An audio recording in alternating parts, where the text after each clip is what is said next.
Holy Thelma and Louise, Batman! Tiki here, and I've been watching through each and every episode of the animated series, Batman the Animated Series, that is, all the way up until the end of Season 2. And I finally got into the end of Season 2 with Dragon by my side. Dragon, how you doing? I'm well. You see, folks, long ago, I made a vow to educate Tiki in the ways of Batman the Animated Series, serving as his spirit guide to Gotham in a way. That's right, and tonight we're talking about the legendary crossover of all crossovers, the episode that birthed a million fanfics. It's Harley and Ivy, baby. There's a comedy duo that's gonna span the ages. I mean, you've heard of Martin and Lewis. You've heard of Abbott and Costello. Make way for Harley and Ivy.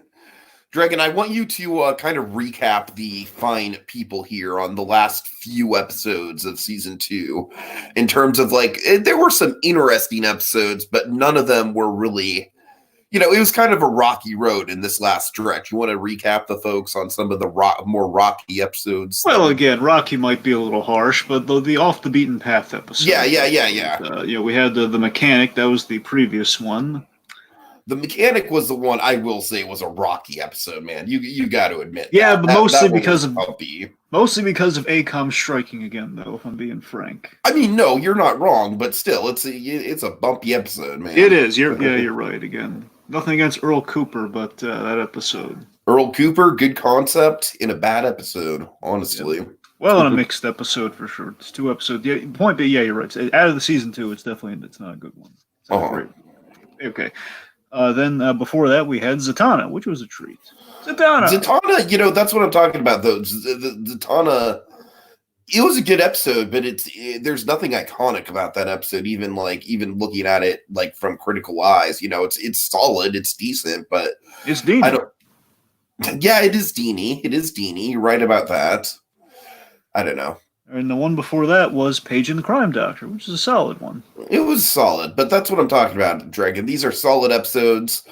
Harley and Ivy, I think we're getting back to the classic route, Dragon, because I got to admit, watching this was really cool because I kind of got an insight into what I assume is the beginnings of this big, the Harley and Ivy fandom and just these kind of iconic early moments that you hear referenced and you hear quoted, and I love that about this episode. I love that it's basically this time capsule in a way of these two characters and their first date, if you will, Dragon. Oh, aren't these two kids cute together? Yeah, so, they are. So I thoroughly enjoyed this one, Dragon. I thought this one had a lot of iconic moments in it that I definitely gravitated to.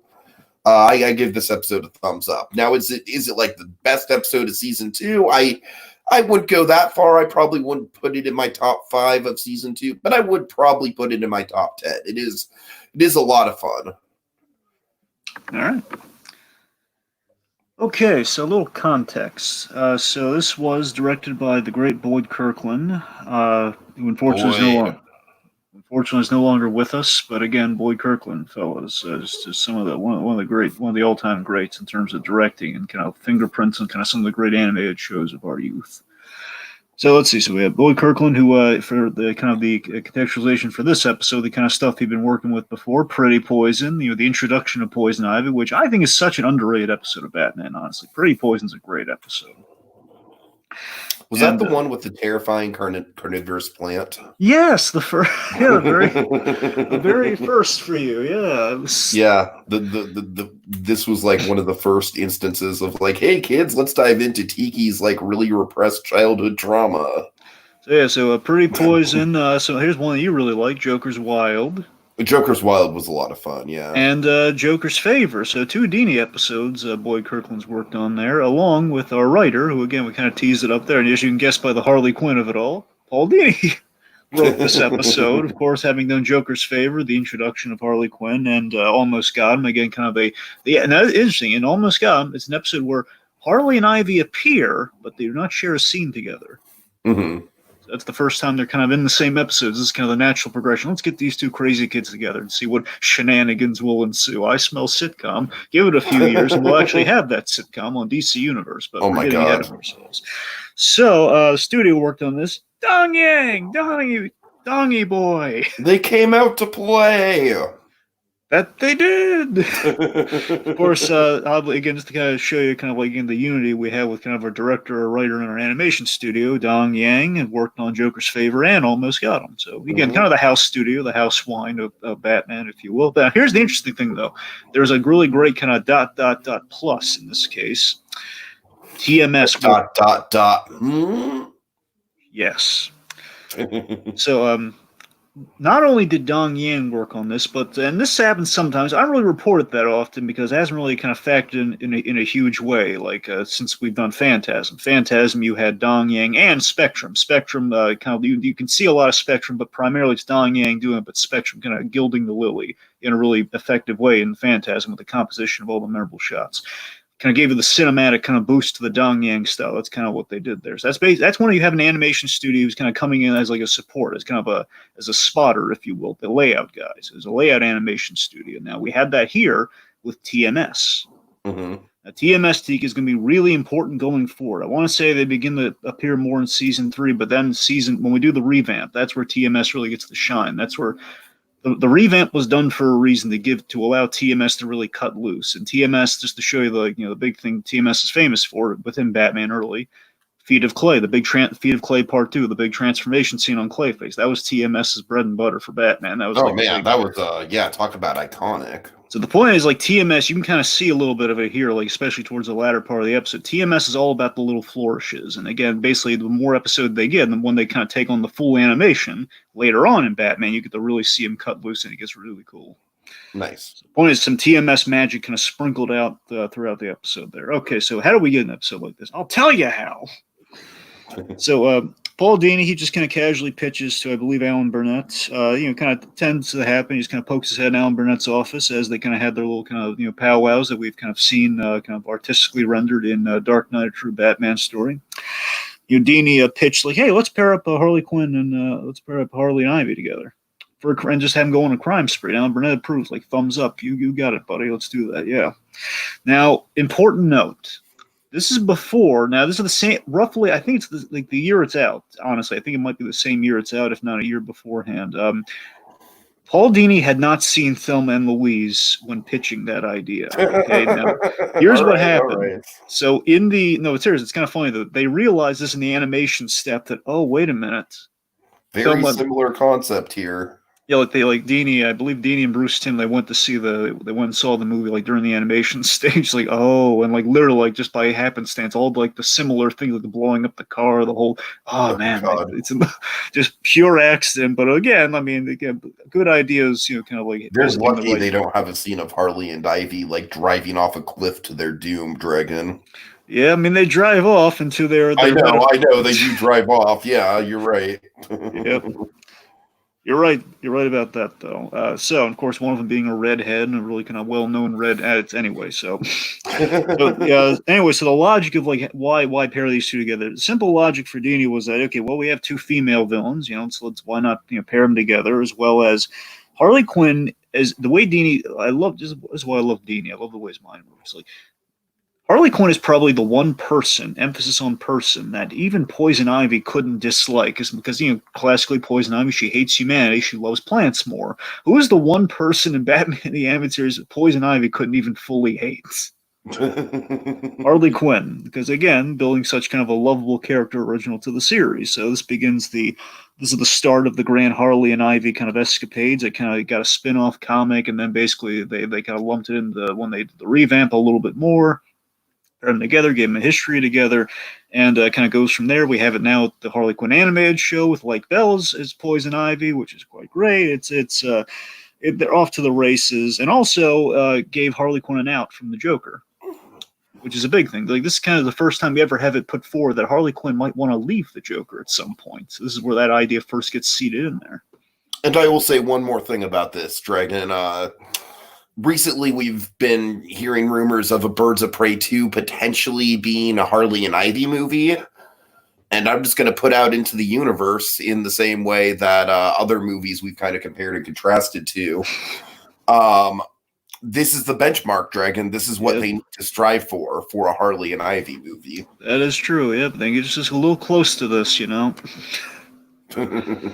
yeah, and also infamously. So again, the episode is because TMS worked on this. TMS is all about the intricate animation. Joker is off model quite often here, but they kept it in there intentionally. That's the big distinction. They kept the off. They saw the off model, but again, with him being off model, he's allowed to emote more. So they're kind of testing the waters here. So that's why Joker's face looks a little weird at times in this episode. It was kind of the trade-off. TMS like goodness later on and throughout the episode, but we got to get Joker kind of a liney, jaggedy, angular face now and again. So okay, all right. So the episode starts appropriately enough, Dragon, like many episodes of animated series do, of Batman the Animated Series. They start with a car chase. With the Joker mobile. First time we saw a Joker mobile. Yeah. I love it has a smile, but like again, I love that we didn't take they didn't use like the classic 40s, Joker car, like the 50s one where basically it's like they need to measure up. Like every Batman villain had like a vehicle, and they did like a cannonball run thing for Brave and the Bold down the line where they used all these Catwoman had a car, Joker had like a themed car, it was a whole thing. Penguin. Anyway, so I love they made it really natural here. It's an average purple car, but it's an old school car, but has like a giant smile built into the grille, which is a nice touch. And so the episode kind of starts right away where Harley is, she's very apprehensive about the whole situation. She's just kind of like shaking as she's driving the car. Joker, meanwhile, sitting in the back seat having the time of his life. The wind in my hair and the Batman at my heels. Oh, yeah. It's the kind of night that makes you glad to be alive, right, Harley? Oh, my God. So it's also, I should mention this too. I love how this episode starts out. We're seeing the status quo in play with the car chase. And, of course, third act, we'll build to a car chase. Mm-hmm. We'll kind of end on a car chase interrupted, so to speak. And I love that, it's kind of a day in the life from Harley Quinn's perspective. I thought that was such a great thing on the rewatch. This is basically like a Batman-Joker kind of interaction, but from someone else's perspective, which Dini always loves kind of flirting with these kind of stories, seeing it from somebody else's perspective, like we did with Man Who Killed Batman, see it from Sid the Squid's perspective. Okay, outside of like the opening sequence with Batman, we don't see him again until 14 minutes in. You're right about that, sir.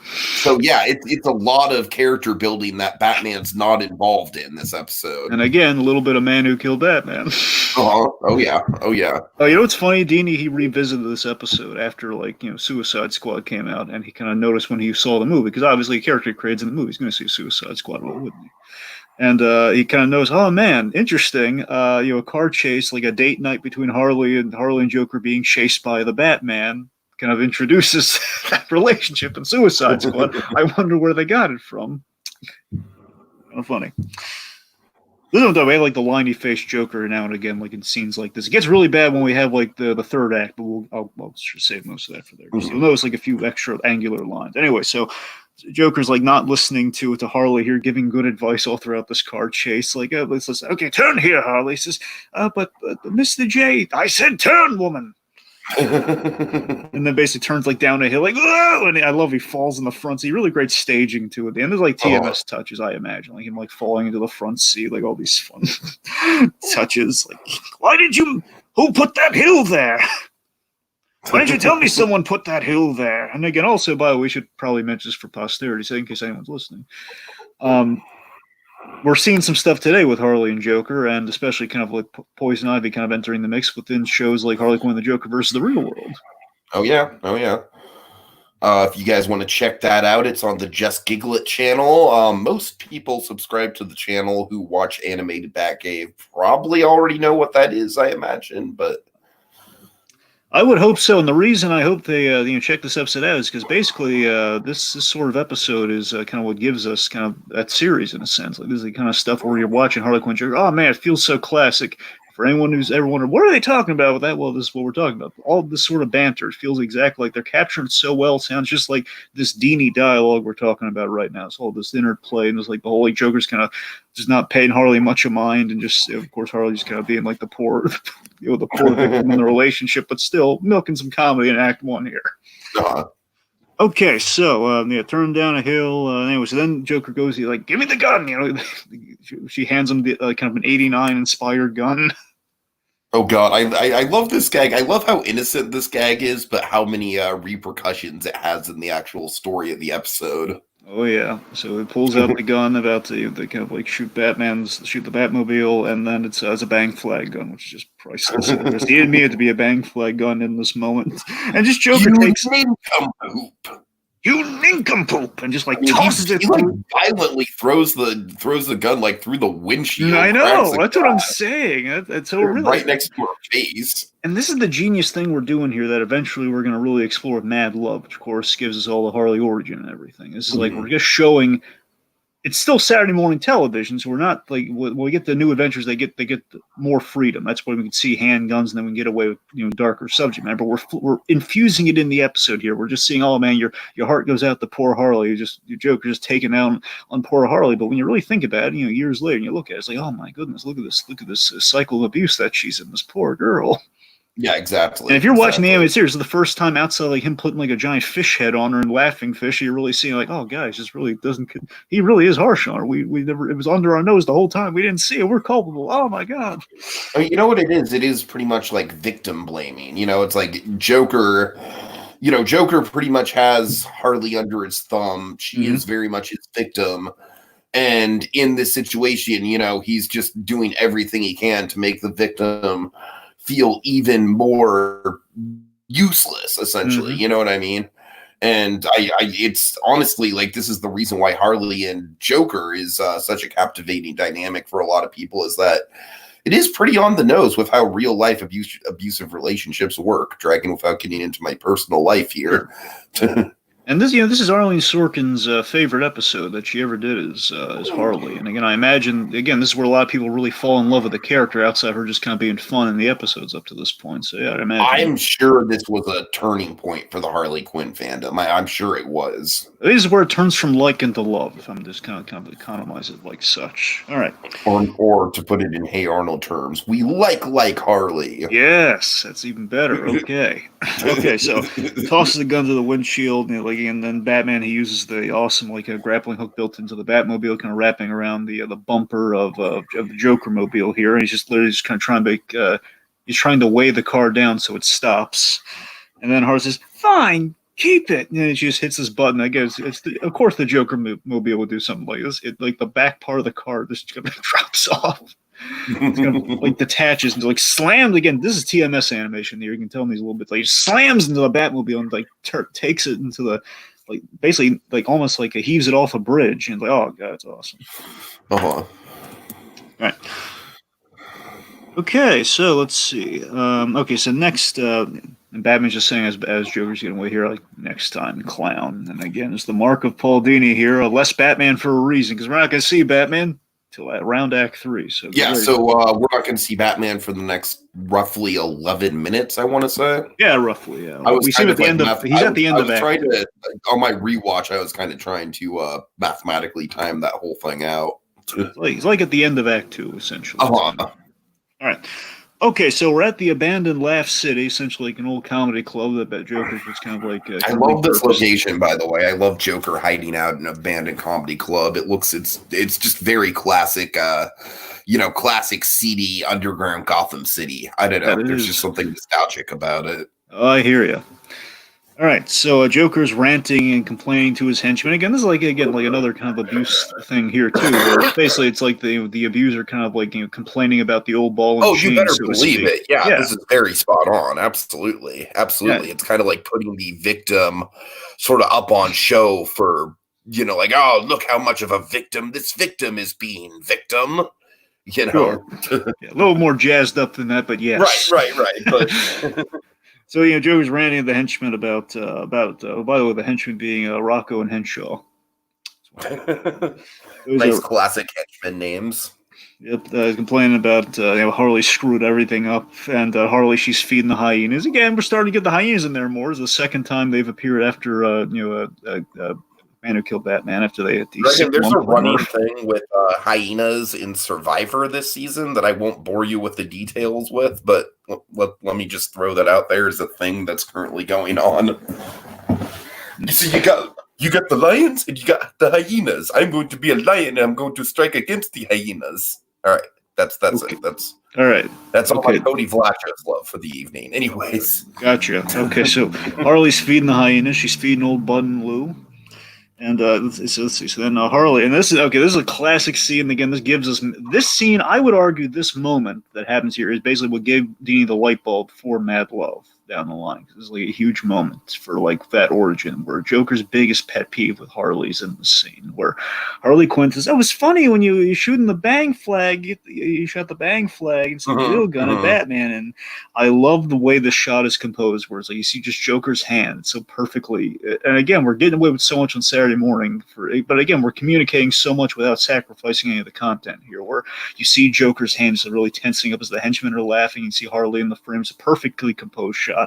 So the men are like they're kind of laughing. And Joker's biggest pet peeve in the world is Harley Quinn getting his men to laugh at her jokes or just making them laugh, especially at Joker's expense. Like that is, oh boy. So he's really infuriated now. It's just, you tell me, and of course, like telling what comedy is, like telling him what funny is. Like who are you to tell me what is funny?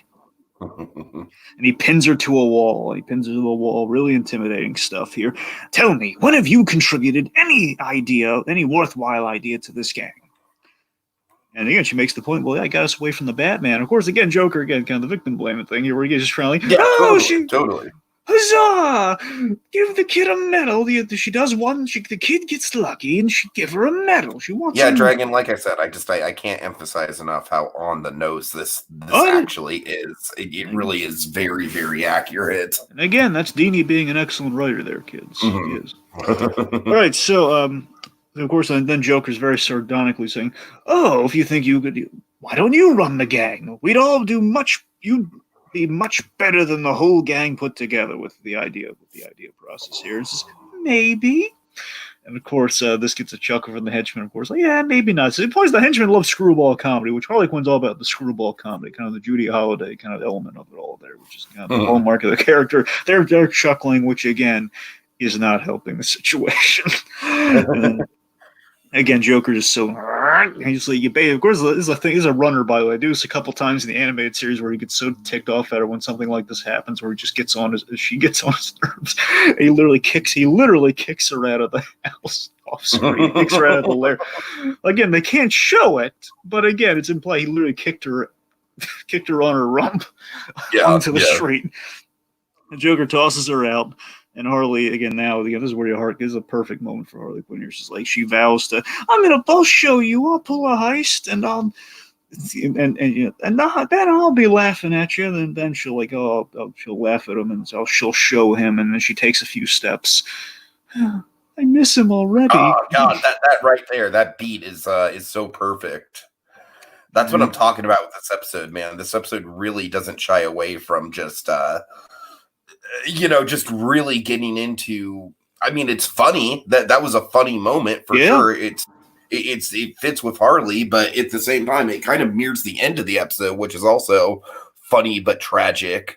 It's the timing that makes it so sad that she only takes a few steps before she then just kind of like says, "Oh, well, I have to get back," and say, "I'm going to show him that, I want to be back there already." It's like, again, one could say sadly pathetic in a funny way, but then again, just kind of sadly pathetic in a dramatic way. Oh, look, the poor girl just can't see that he's bad for dark comedy, Dragon. It's perfect. It is. Like, it's perfect. Like, oh man, it's like I can laugh at the absurdity of the situation, but at the same time, this poor girl just needs to get a grip. You empathize with Harley, just trapped in this horrible relationship. So, Harley then again just trying to kind of make her mark. She's gonna make it after all.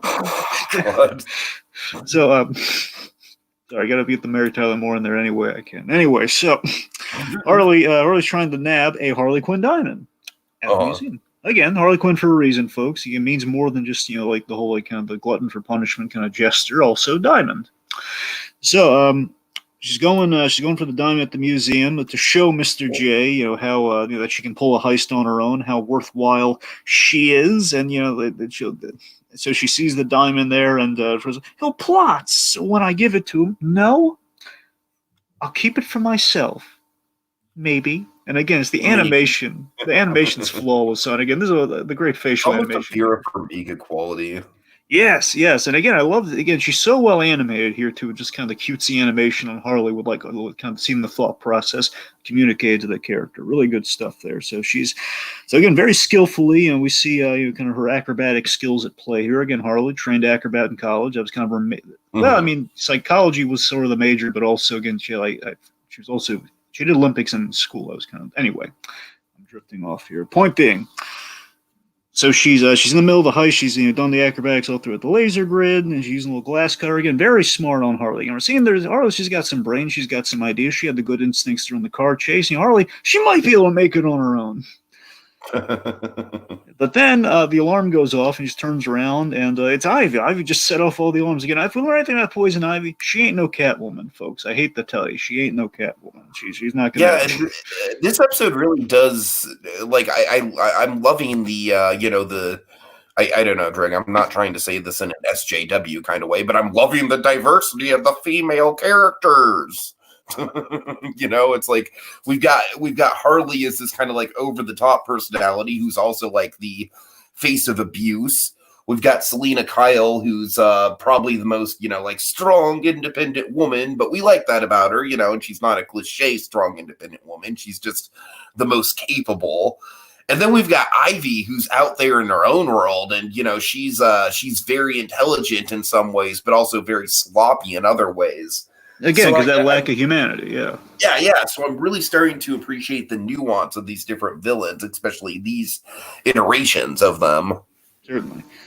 All right, so also TMS run cycle. That's another. I don't mean to keep being a TMS fanboy, but again, it's like they've come back finally, and I'm so excited. They're back. They're back. Oh God. So TMS, they basically have this run cycle. Basically, the way she's running, the way the two of them run later on is really good, kind of really good fluid animation. Anyway, so of course, like Harley's like, heck with it. So just use their pop guns to smash things, do a smash and grab after all that intricate planning, and that's kind of classic Harley Quinn. She gets there, but again, kind of the comedy, the old Looney Tunes comedy comes into play. All that for naught. So then it's okay, back to that. And we saw some of the sort of stuff with Birds of Prey, the movie. Like this, that's kind of Harley logic there. She goes through all of this, and then all goes to heck. It's like, okay, well, what do you know?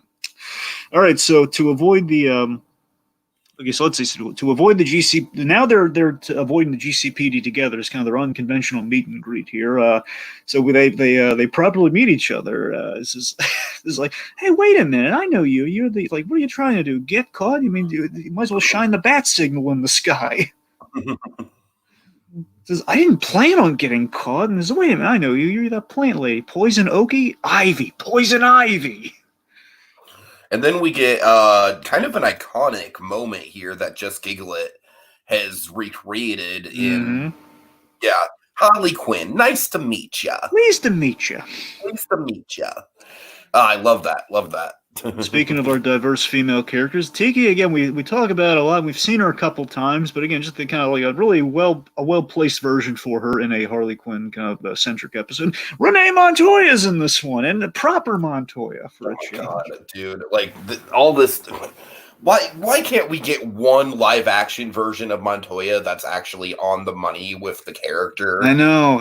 It's so. I mean, we got close with Perez, but it just. I think Birds of Prey was a step up. It was a step up. It was a step up, but the story didn't help her. Still, she was not. It wasn't her fault. She was in a bad story. Gotham did not do her any favors anywhere at all.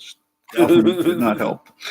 But yeah, absolutely. So point being, we have actual true blue Montoya, classic Montoya on the scene. Again, like another female character that can round out kind of all the great female characters of Batman animated series.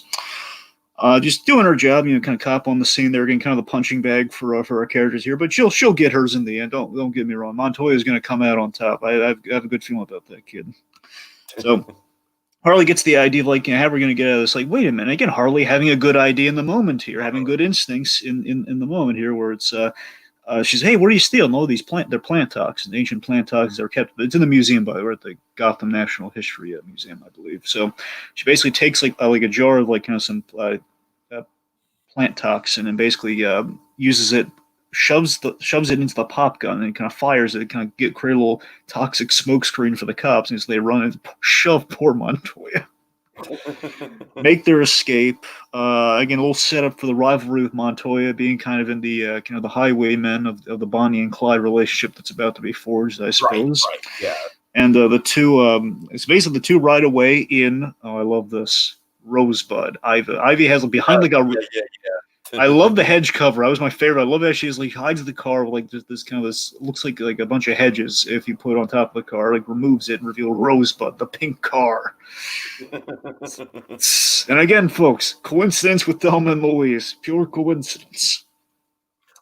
And it's crazy to think about that though, because the whole episode very much does have that same sort of vibe, where Thelma and Louise is essentially one long car chase. It's a car chase with pit stops along the way, but they're pretty much getting chased the whole movie. Yeah.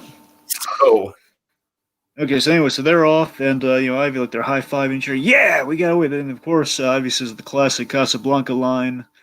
I think it's the beginning of a beautiful friendship.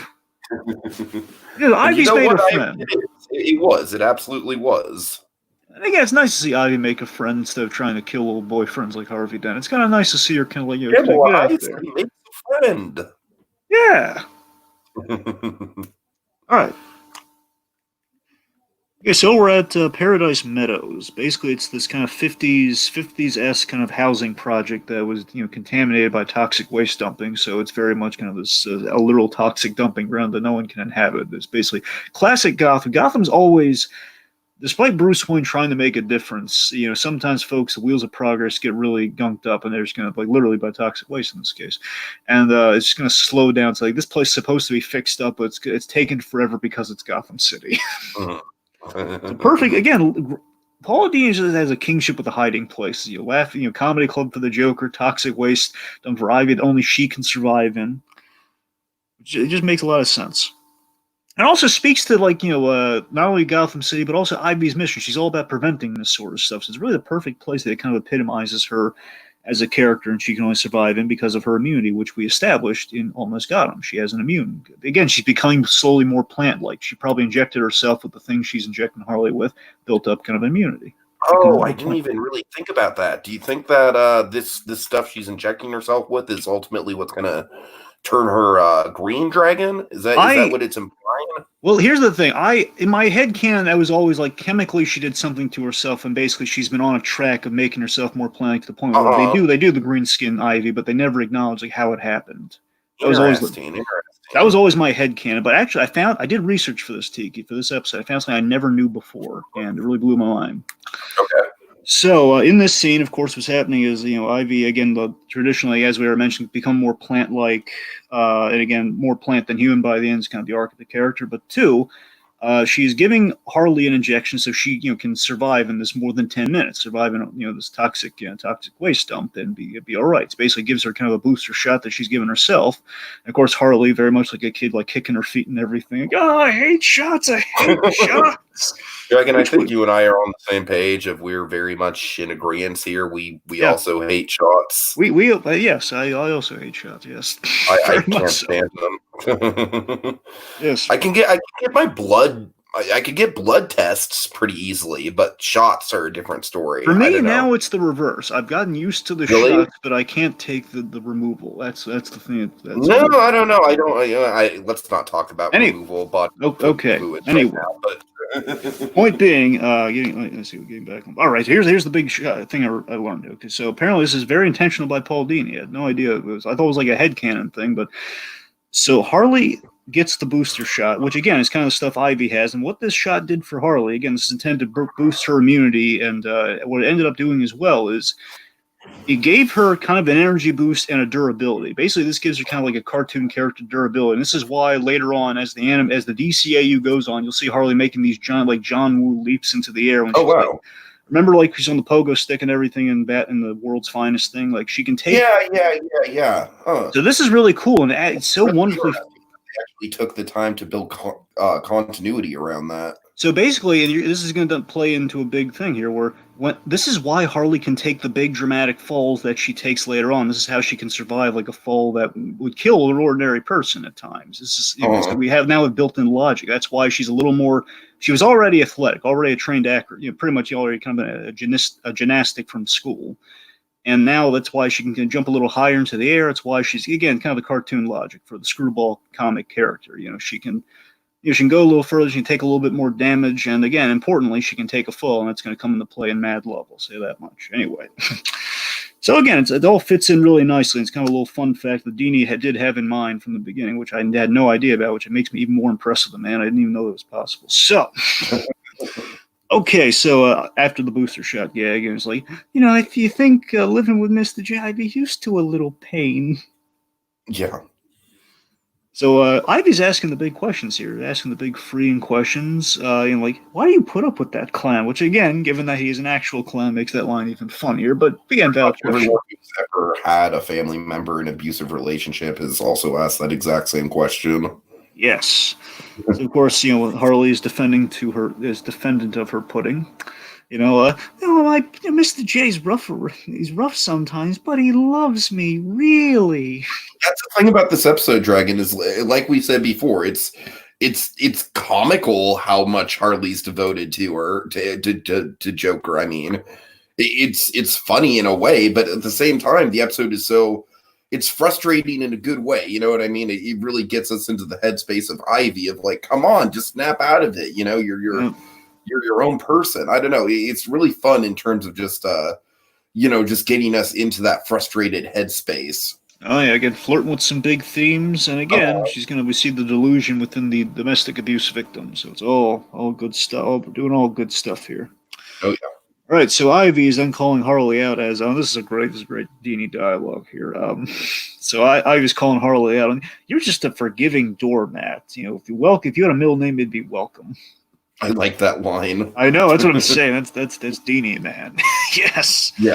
Yes. And of course, now the wonderful element of the friendship here is that Ivy shows her a better way.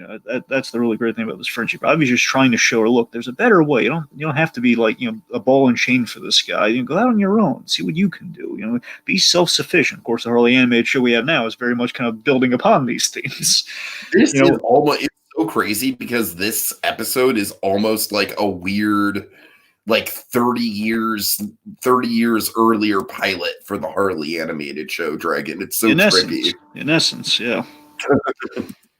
Let's see. So it's basically she wants her to get be self-sufficient away from the Joker and be my partner in crime. Let's be partners in crime, get away from the Joker, and just see how much kind of mischief we can get into it with each other. So, and again, this makes sense for someone who manipulates men to, and of course we see she doesn't like the Joker already from the interactions they've had, and Joker's wild and everything, because we established again really well at this point through Dini, Joker and Ivy do not get along with each other. They don't like each other.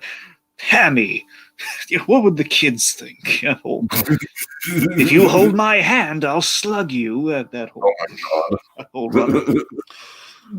So anyway, point being, again, her critiquing the Harley Joker relationship, it makes perfect sense for someone who already detests men, let alone the Joker. And again, I manipulate men all the time. Let's get one over on them for a change. What do you say? Just to kind of prove a point to her. So it's really, really nice.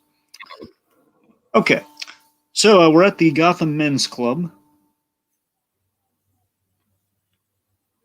Yes. You want to take us through some of this, or?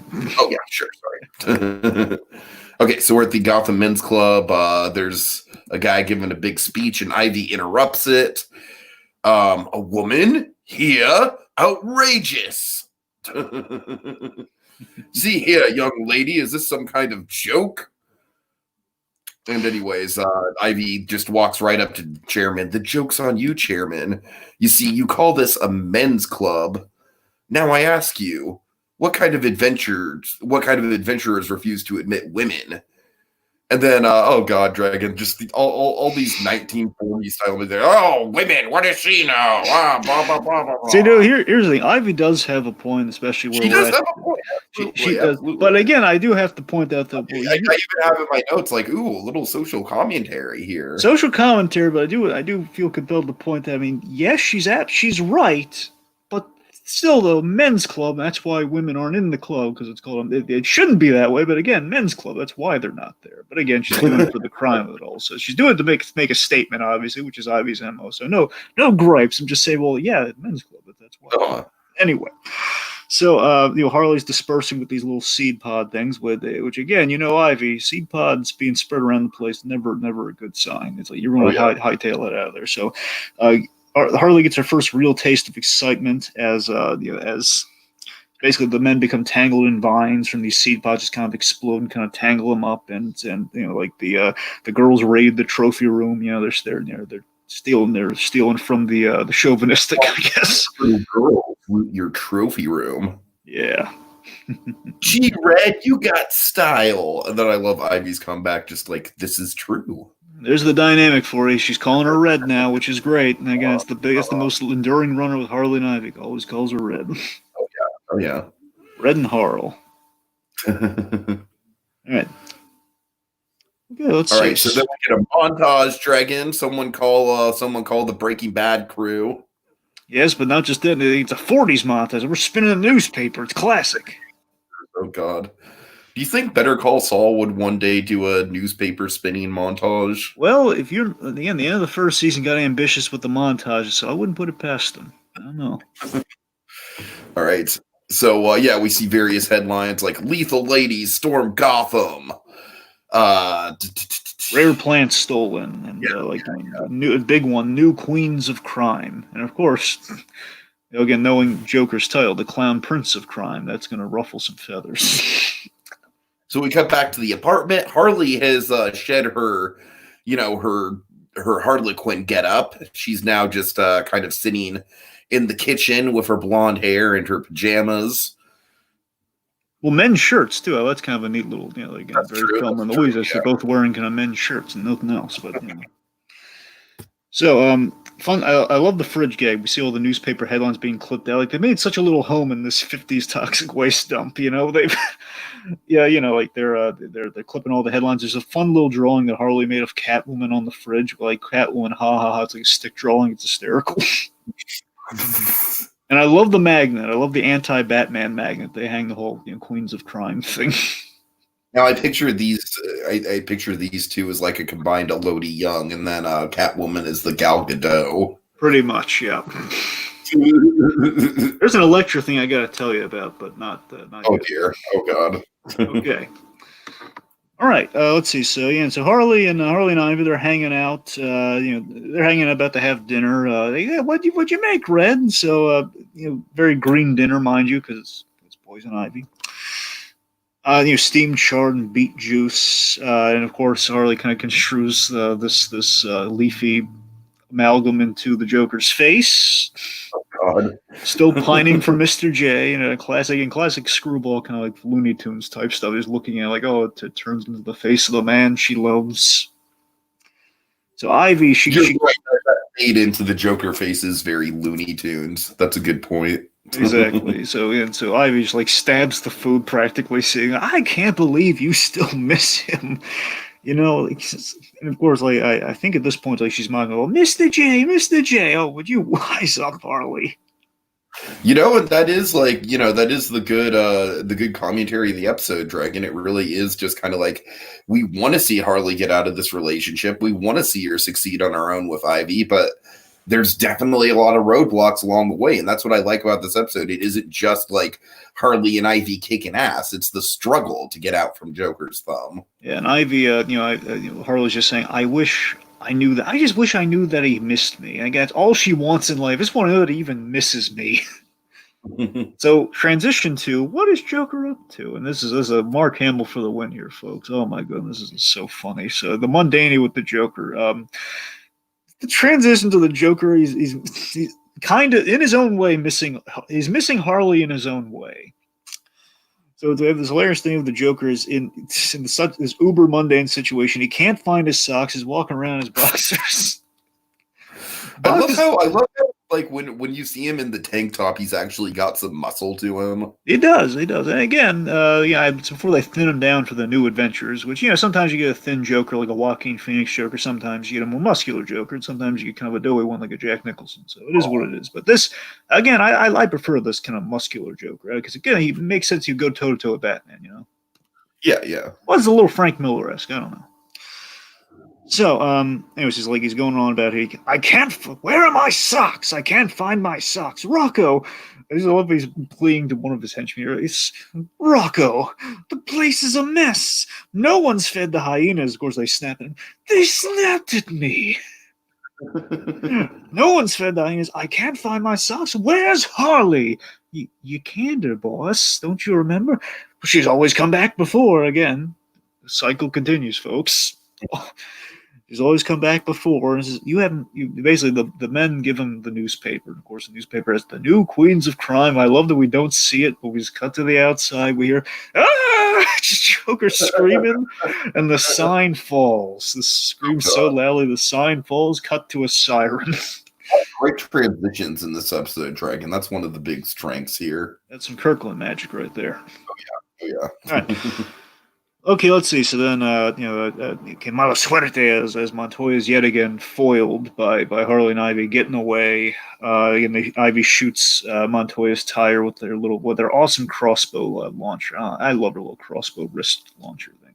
It's great. Again, from Pretty Poison, man, it's great.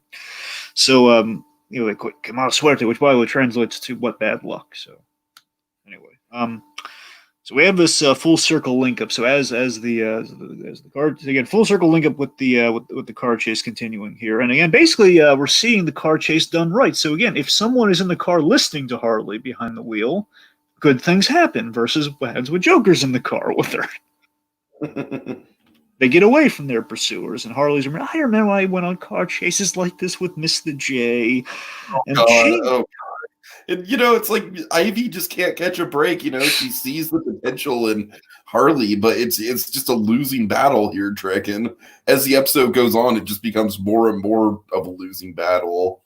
Oh yeah, it's gonna get worse for the little happy ending. Of course, happy ending means crime spree, so yeah, we shouldn't be. So we kind of have to hope that things don't go super well here, but still.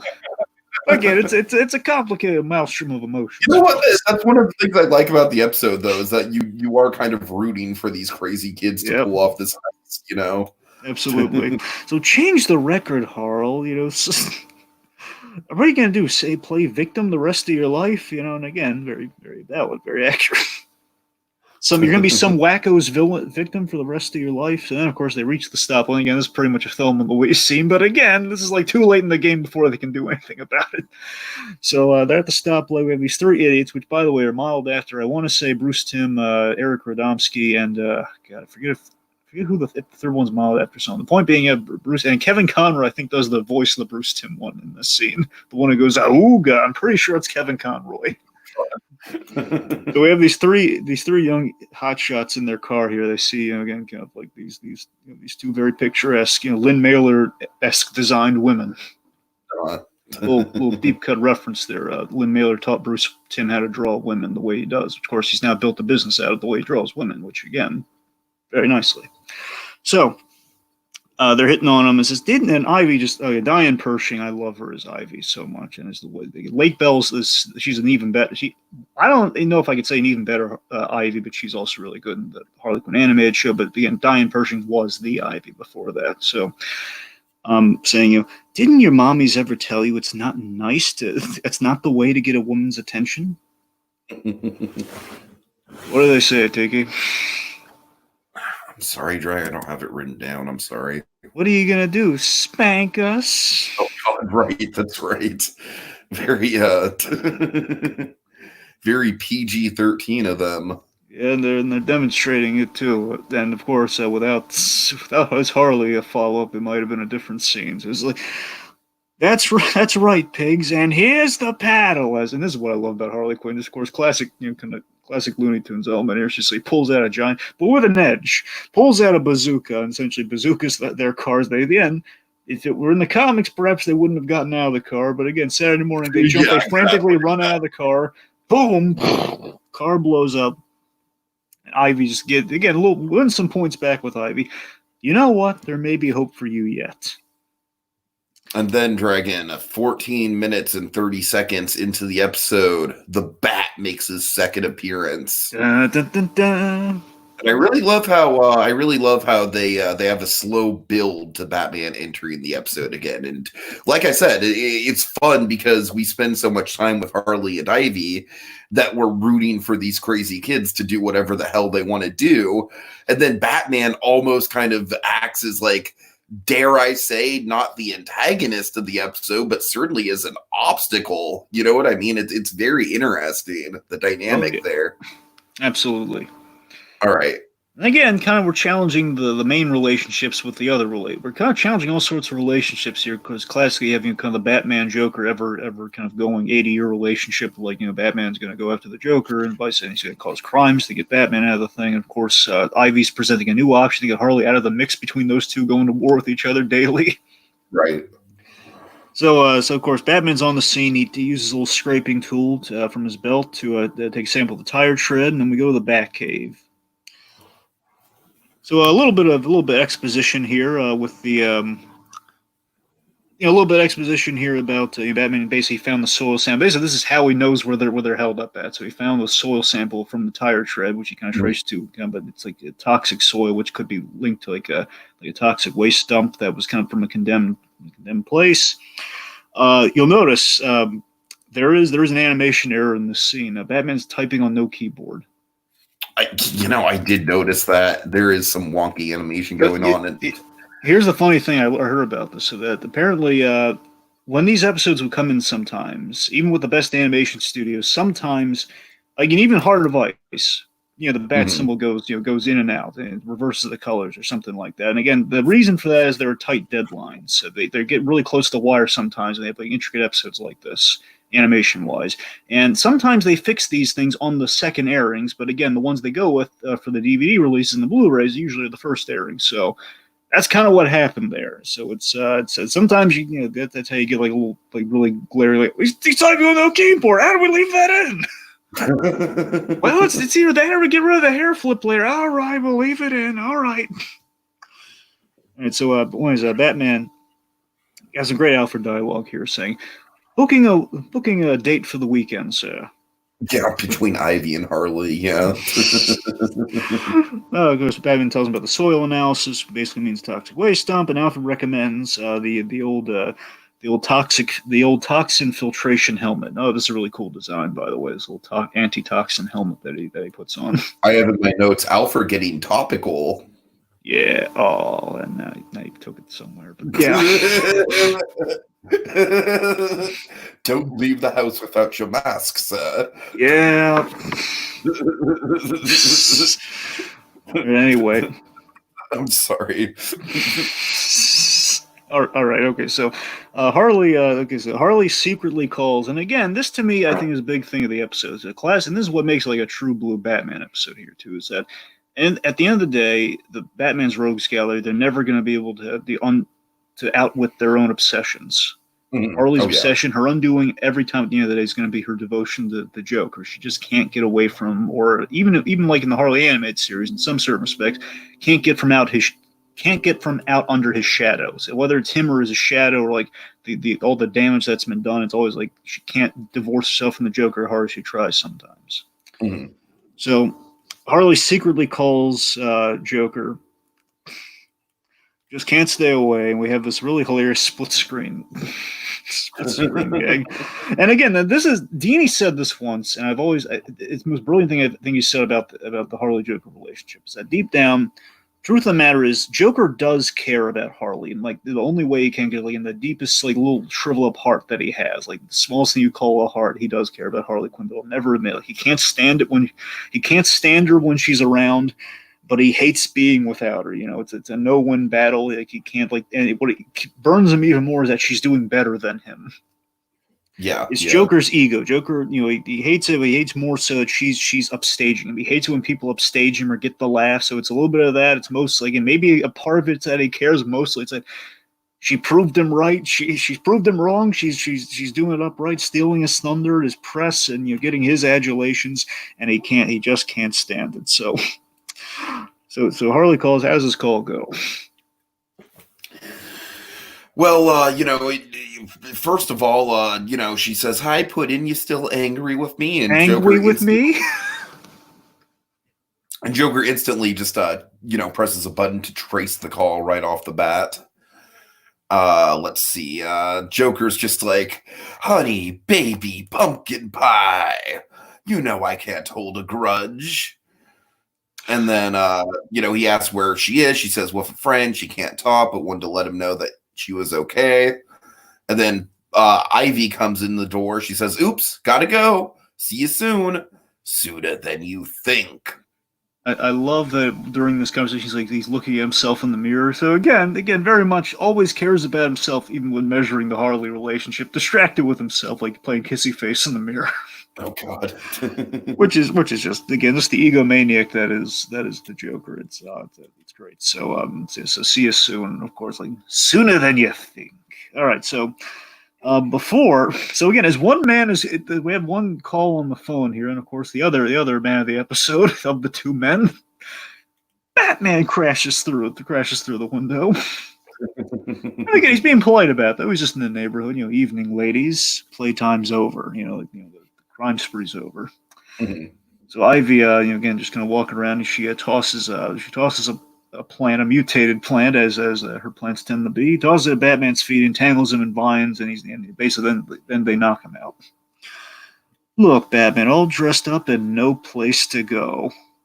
Of course, they high five each other. It's like, oh, look at him, girl power, but still, girl power at the expense of no, not Batman. What are you doing? No. Yeah, and like I said, Dragon, that is kind of like the fun back and forth that this episode has. Is you really want to see these kids succeed, but at the same time, you don't want to see Batman go down the tube for them. So it's a fun back and forth. So speaking about going down the tube here, we have a very ironic death trap, Batman. So, as Batman, we have this like all of men's trappings here, basically kind of literally weighing him down, making him he can go down to a bog of kind of a toxic wastewater. So it's basically all the things that have oppressed women, like vacuum cleaners, coffee makers, mixers, everything. They take off the antitoxin helmets. So Batman's not doing good here. Mm-hmm. All chained up to it here. And of course, this is a really nice bit here. This is getting classic Batman here. I love that we gave him a little bit of a moment here. So Ivy's like trying to be on her high horse here. Admit, you didn't think two women were capable of bringing you down. And Batman, what's the line? Dragon, you keep giving me I don't have individual lines. I'm sorry. Evening, right. Ladies. Okay. Oh no. I'll do it. It's fine. Okay, I'm sorry. You very. I have lines written down, but the two you've thrown at me, I don't have. I'm sorry. All right. He says, "As a man or a woman, a sick mind is capable of anything." Again, nice to give Batman. There you go. You see, I knew it was something like that, but I didn't want to paraphrase it. It wasn't evening ladies at all, so no. I'm just saying that's the last line of dialogue I have written down. All right, I'm sorry. All right. So, okay, it's fine. We're okay. We're all good. All right. Right. Okay, so anyway, so let's see. So point being, an enlightened statement. We'll carve it on your headstone. We have that TMS hair flip animation on Ivy. You're like, oh, it looks really good, just like flipping the hair and everything. So Batman's tossed in. They toss him in. He's sliding down the hill. Of course, Batman's a goner. No question, he's a goner. He's dead. Got to rename the show. The further adventures. After all, right? So it's like the rest of the show is just going to be like all the characters reflecting, like, remember Batman. It's just going to be flat. Anyway, so we can go down and retitle it The Further Adventures of Robin. Maybe we just do that. Or we could go into that joke that I always had with Gotham, where Bruce Wayne gets killed off like midway through Gotham, and fucking Alfred takes the mantle of Batman. Butler, the animated series. Okay. Anyways, all right. So someone left the lights on. Yep. Which is not a good sign because they did not leave the lights on. So the girls go. What happens?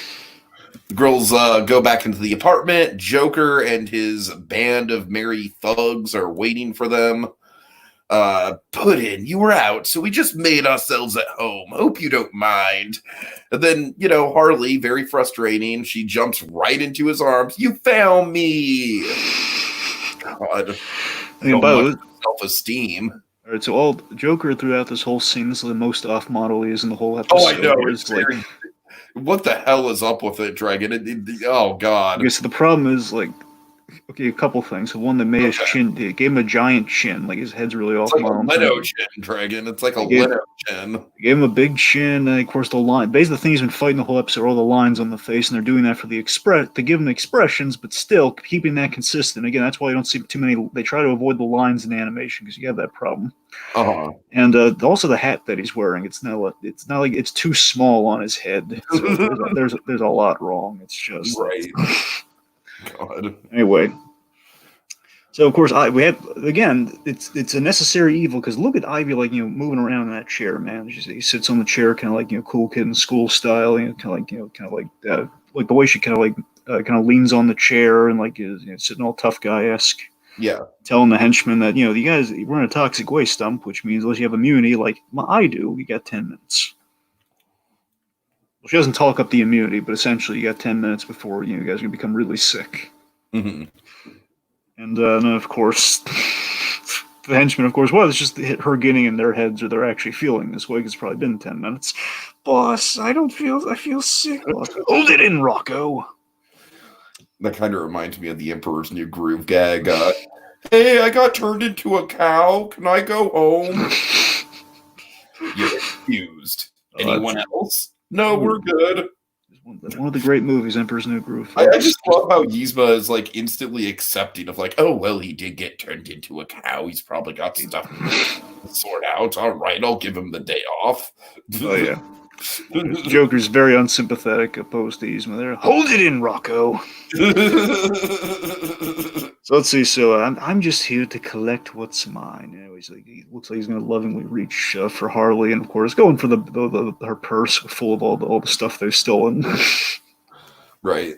And again, it's a twofold reason the Joker's there. One, to claim whatever he can of Harley's good fortune, because again, bad guy. If it wasn't clear at this point. And two, he's also there to, again, for the side of himself that is, he does care about Harley. If not care about Harley, it's that he owns Harley and no one else can take her away from him. It's that he needs to get Ivy out of the picture. And this is a great moment here. Oh, God. So, and I love how Harley knows what's about to happen. She's seen it happen before. Where, let's see. So, I'm sorry, before that happens, Batman, he escapes off screen really awesomely. Mm-hmm. So I love that when he escapes. Of course, basically, there's an animation budget, and we've already kind of blown it on TMS doing some really cool flourishes, I guess. So basically, Batman, we've seen him do it 100 times before. It's fine. He unlocks the chains off screen. Really good animation of him, like on the bank of gasping for breath and everything on the bank of the water. Anyway, so the real reason Joker's there, So Ivy, Pammy, if you like flowers so much, you can have mine. Just shoves her head right into the old acid flower, right into the old, in this case, the laughing gas flower. She begins laughing, and again, Harley's like, oh no, poor Red. And of course, we reveal, as we the audience know, some Joker doesn't.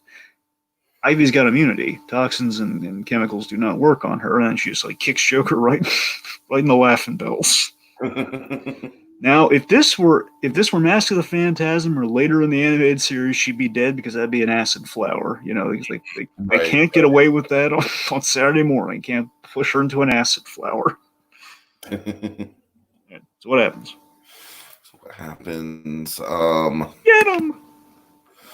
Oh God, I love that pathetic line from the Joker, that delivery, man. They can't show him getting kicked in the huevos, but they can imply it. Like he gets kicked in the stomach the way they animate it. But I wonder what Mark Hamill's direction on that was.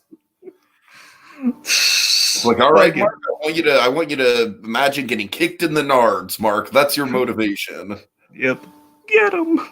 Get him. I think Jay and Silent Bob Strike Back, only you're on the receiving end. All right. So let's see. So okay. So then Batman, he's taking that Rocco and Henshaw. Is basically Harley and Ivy. They're running out of there after they kick around the henchmen a little bit, and they're trying to run into Rosebud, getting out of there. Batman assists them and taking on the henchmen. Of course, they're just kind of taking advantage. Oh man, Batman's the good Samaritan. I don't know how he survived all that toxic water, but he's Batman. So let's just move on from there. Dragon, I'm going to go ahead and give that a coveted Pixar. We don't care. Certainly. No problem. No argument from me. So then, here's one of my favorite bits of the episode here. So Joker then with a Tommy gun is opening fire on Batman. And of course, I love that on the girls' way out, they just plow in the Joker's car. Just Why break the smile on the car's front, which is just great. So Joker was with a Tommy gun. He's firing at Batman. He's like, kind of hiding behind, taking cover. Stop shooting, you lunatic! We're sitting on a powder keg. So then, of course, toxic waste done with these vials of toxic waste and all sorts of very flammable elements to the place. The explosion happens, and this is the big thing for TMS. The mark of a TMS episode is big explosions. That's TMS especially. They love big explosions. So it's a chain reaction of explosions, and the whole place catches. Yeah, big explosion, Dragon. It really is. Again, very toxic, very flammable location. So this is one of my all-time favorite moments between Batman and the Joker in the animated series. Not the moment, but it's in there. I love Batman saving people, and what better person for Batman to save than the Joker? So all this is happening. He basically tackles the Joker, knocks him out. Of course, the whole place is blown up behind him. And what does he do? He can't leave Joker to perish in the fire, so he grabs him. Grabs the unconscious Joker, runs, activates the Batmobile autopilot, and puts him in with him and saves the Joker's hide. Yes, that's why I love that, man. He'll save anyone, even the villain. Love it. Oh, yeah. Oh, boy. So, billion TMS explosions later, we're back with the real stars of this show, Harley and Ivy. And Tiki, what's the setup line? This is a big one. No man can take us prisoner. No man can take us prisoner. No man can take us prisoner. And then the tires are shot out and they crash. And who setup, Dragon. This is so Batman doesn't even stop him. Who's the real hero of the episode here? Montoya. Yes. She actually gets stuff to do. The reign of Renee, kids. The reign of Renee. Good one. All right, so, of course, Montoya got her due. She stopped him. We started with a car chase gone awry. We end with a car chase gone awry, or cut short in this case. And then we're back in Arkham. Joker is in his cell lamenting about next time I start a gang, no women! No women! Take him to the last scene here. So we're in kind of the women's section of Arkham, kind of working in the garden. What happens? Yeah, well, basically, they overhear the they overhear Joker just going off about you hear me, Harley, it's over, it's done. Harley and Ivy are working in the yard. They overhear him, and then Harley's just like, "Oh, you think there's a chance we can get back together?" So the cycle continues, Dragon. Ivy just tosses some muck in her face, like, "Shut up, Harley." And that's the episode. That it is. All right, final thoughts, Dragon. Final thoughts for me. It's amazing how much resonance a good idea has. This is just we take a simple what if, what if Harley and Ivy were paired together? It kind of leads to a famous duo. We're exploring the Harley Joker relationship and the idea of her maybe leaving the Joker, and why the audience should root for her leaving the Joker. The doors you not only open for mad love, but you're dedicating a story to the tragedy of Harley Quinn without. We don't get an episode dedicating we don't get a Mad Love without dedicating an episode to something like this. We don't we open the door, we crack it in such a way here. It's a lighthearted buddy episode on the surface with some really strong undertones. I think still hold up the test of time.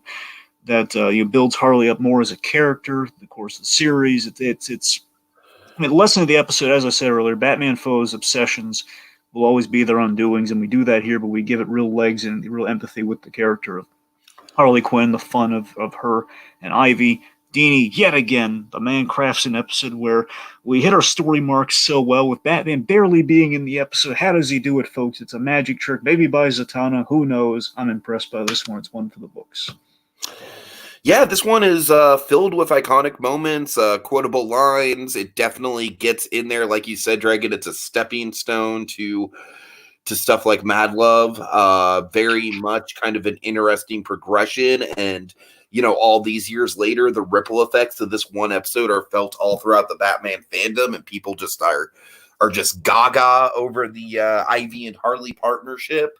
It's going strong in the new Harley Quinn show, and we have this episode to thank for it. So not only is this episode a landmark episode, but it's also a really well-written, really fun standalone episode that has a lot of pathos to it and a lot of good humor at the same time in regards to, to Harley getting out from under the Joker and then going back to him. And, you want to laugh at Harley, but you want to shake her and tell her to, snap out of it. Right. So it's a very layered episode in that regard, Dragon. It's a very nuanced one. Yep. And it broke new ground. Oh my God! All right. Okay, Dragon, give us your best Bill Dozier. All right. Commissioner Gordon framed, Bruce Wayne undercover, and unavailable. What's a Babs to do? Will Jim Gordon's fate be sealed? Will Batgirl finally make her screen debut?